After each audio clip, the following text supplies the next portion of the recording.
I'm Lynne Kielhorn. I'm currently a full-time citizen advocate after leaving a career in biotech behind. I love doing work for social justice issues as well as urban gun violence, and I'm dedicated to this work and love all the people that I work with, all of my fellow advocates in this area.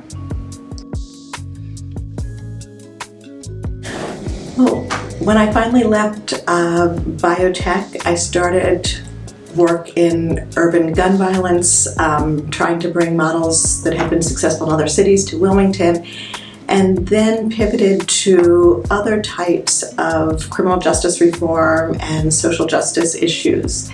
One of the ones that has been very important to me has been trying to reform the way Delaware's court fines and fees work.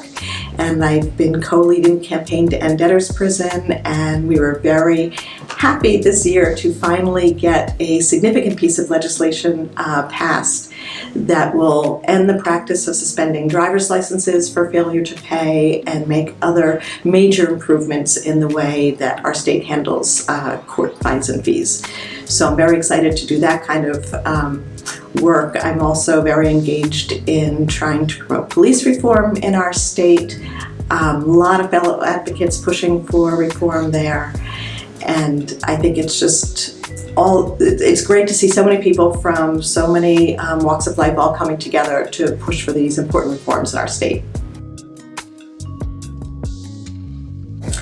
So I went up a very steep learning curve when it comes to urban gun violence. I learned about what other cities and jurisdictions around the country were trying. I learned some of Wilmington's history of what had been tried and what hadn't yet been tried, and why some previous attempts had not been sustained.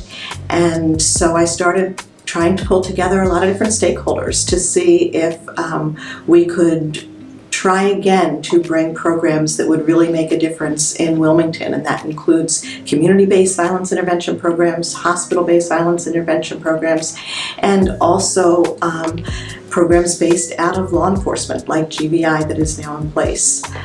So I'm excited that all of those are now being implemented, at least to some extent, in Delaware. I am so honored to have an award like this coming from the Delaware Center for Justice. I've always loved the work that Delaware Center for Justice does, what they stand for. I love the people in the organization, and it is just such a great honor. I really, really appreciate getting this award.